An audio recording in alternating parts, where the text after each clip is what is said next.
Joining us from New York, Reverend Al Sharpton, longtime friend. Those that really believe that Michael's image has been tarnished by the media in many ways, that the people really love him. And I felt that we that are not in his inner circle, have no business interests, not in any way in a confidant level, but just have known him and worked with him on civil rights causes, could do it so people would say, wait a minute, with all the controversy, people love him. His music is still with us. He's a great legend. He's the king of pop. Everything I am, I owe it all to Michael Jackson. Why do you make him the forerunner of Tiger Woods, Oprah Winfrey, Barack Obama? I think that what Michael Jackson and his brothers did in the 70s and 80s is create a comfort level where people of different races and nationalities began to accept, based on people's skills and worth, that they could be like them, admire them, and not be intimidated or fearful of doing that across a color line. He was such a good friend. He was such a good man. You know, he's a lovely, lovely man and a genius. He changed show business history. I met him when he was about 5.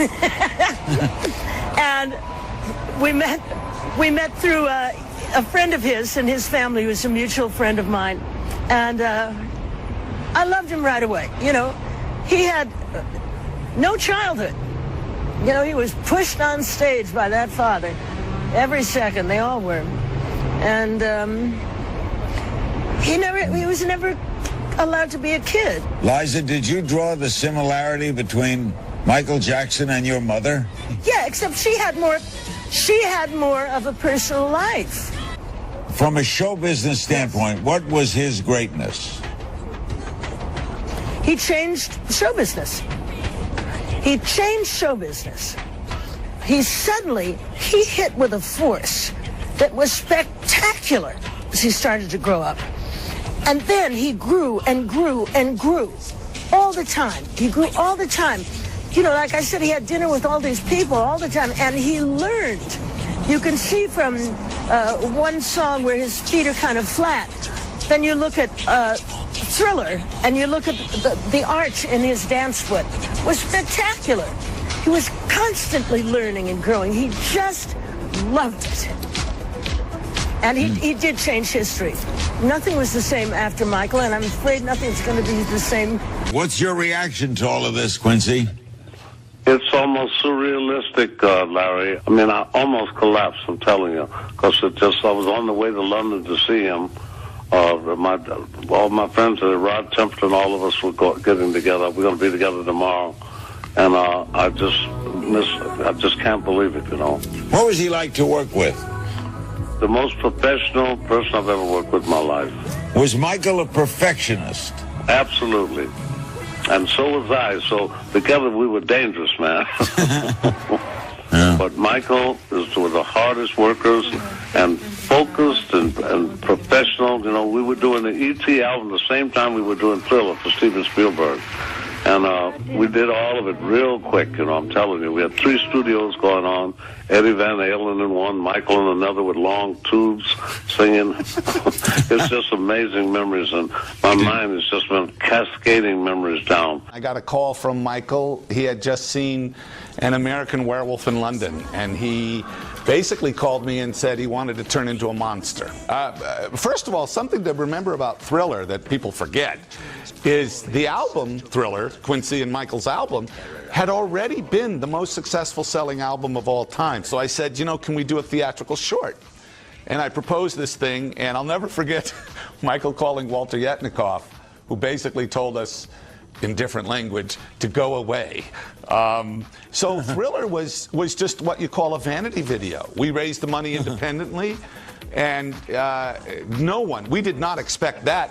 Once it came out, the album, which was already the most successful album of all time, quadrupled in sales. Miko, AP reports that Michael had completed an elaborate video production just 2 weeks before his death. The sets included a cemetery recalling the Thriller video. True? True. And when is that? When will we see that? That's good question. I'm sure everybody would love to see that. I would think soon, hopefully. John, did you notice any difference in the Michael again? Truthfully, yes. It was different. I mean, Thriller Michael came to me and let me write it and produce it and direct it, and he was totally cooperative. You know, it was great. But Black or White was more me working for Michael. It was different, but it was very fun. I have nothing but love and admiration for Mike in terms of as a person and as a truly international and great star. I was aware of that from the beginning. But he often was sad, and he was eccentric, you know.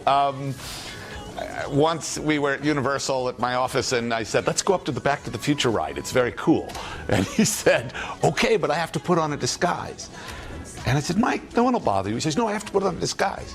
So he went to the car, and he came back with a red satin surgical mask and this big impresario hat and a cape. And I just said, okay, Mike, no one will notice you now. You know, it was just, he was really outrageous and very sweet. He was a very sweet guy. Yeah. But why tragic? Seriously, look what's going on right now. It's tragic. There's no reason for this person to be dead, and there's no reason for him to be broke, and there's no reason for this bizarre thing that's going to go on now. He's a tragic guy. Take me to that terrible day. The morning I got into work around 8:30. I fed the kids their breakfast, which was granola and almond milk, and then proceeded to start doing the lunch. Lunch is usually around 12:30. And normally he would come around 10:30 downstairs to get Mr. Jackson's juices or some sort of breakfast for him for that morning.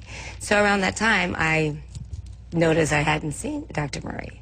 Around 12:05, 12:10, Dr. Murray comes down the stairs. There's a stairwell that leads into the kitchen.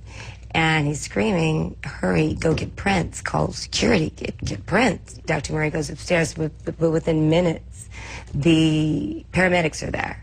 All of a sudden, we're all, panicked. What's going on, what's happening? So the energy in the house had kind of changed from that happy kind of day that we were having and preparing lunch and having a good time to just kind of eerie. We start crying, and we all come together in unity in a circle, and we started holding hands and we started praying. Personal trainer, do you see anything wrong with him? He was great. Later, I don't know where to begin because I was devastated. When I was with Michael, I trained him on and off for 15 years, but when I saw him a few months ago, he looked fantastic. Did he ever show any chest pains? No. Ever complain about any health problem? I was with him, never. As a matter of fact, sometimes he would be dancing, showing the move between sets and exercising, and he convinced me. I said, this guy couldn't pull it off. Well, how about frail? Wasn't he? He was frail, wasn't he? When I saw him, he was not frail. The last time you saw him was when? It was the end of May. When he was with me, the mask came off, the gloves came off. It was just me and Michael. We were alone together. And he was just a real, genuine guy. It was no BS, no eccentric. He was brilliant, but we just had fun. He was like just a regular guy, like you and I talking. You had a tough father, too, right, as Yes. he did, so you shared a lot of that in common. Yes, because Michael's escape was music. My escape was bodybuilding to become a world champion. We shared that together.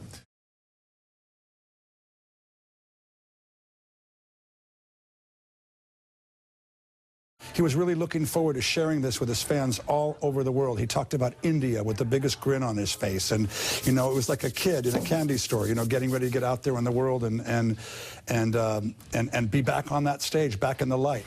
It's been devastating. I'm trying to remember and realize the time I did have with him and realize that it's such a great opportunity rather than look at the down of losing such an amazing person, and trying to remember everything he did give me.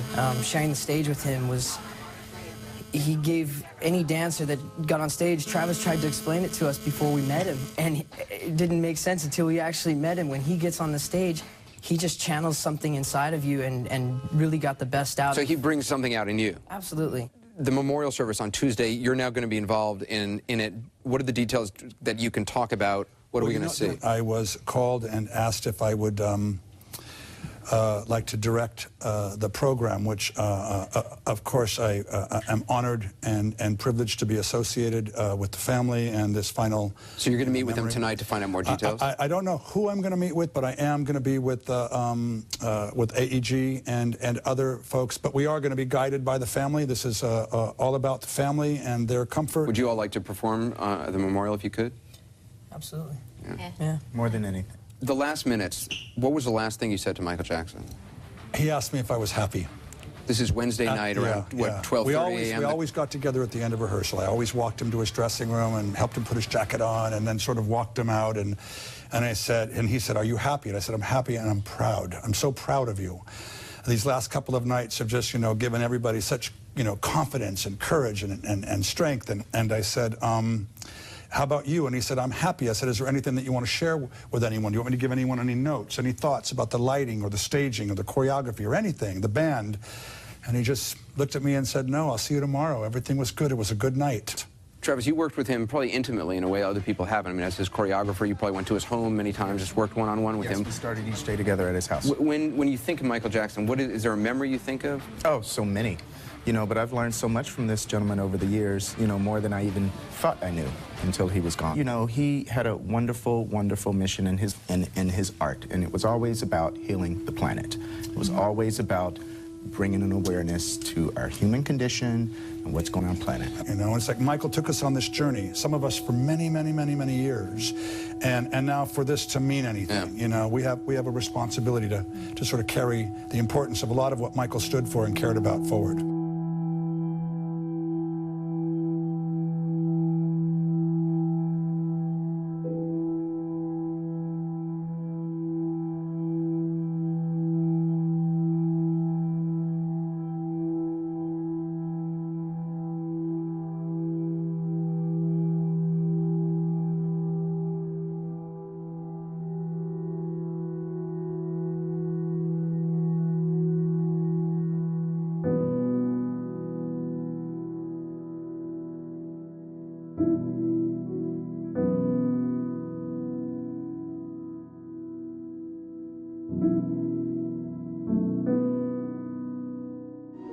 To prepare Jackson, his family had turned to the three people who'd been dressing him and making him up for more than a quarter century: Dennis Tompkins, Michael Bush, and Karen Fay. Karen, the family called you and asked you to make Michael Jackson up. Yeah. Nobody else could have. How did you do it? It's an honor to do it. It's an honor to do it. I knew how we wanted to look.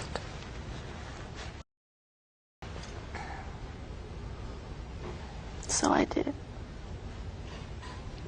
First family, first children. Then you all dressed him. Yeah, the family called and said, "You've worked with Michael for so many years, we need you to do his outfit." And he gone like, "Okay, if he ever needed me, he needs me now." So what did you pick? Well, anything I can say at this point, because the family wants to keep it. There's elements of everything that was his favorite looks over the years. Everything was new. Were you proud of it? Yes. Very. It's beautiful. There had to have been a glove. No. He didn't want that. Well, see, Michael, the glove was Billie Jean. That represented that song. That wasn't... Not himself. That's not Michael Jackson. That's the song. That's my performance. That's Billie Jean. The work that me and Karen did with Michael at Forest Lawn, I think, bonded us for life. 9 hours, wasn't it? 9 hours. 9 hours. You didn't know you'd be the actual person to dress him the last time. I never expected, even when we did the costume, to do that. I thought, hand it through a door, I'm done. And then I assisted you. And I think the hardest thing is, they asked me to help. Everyone's gone. We have to get him in the coffin. So I had to help pick him up and place him in the coffin. And to me, it's like, well, I got to do this for my best friend.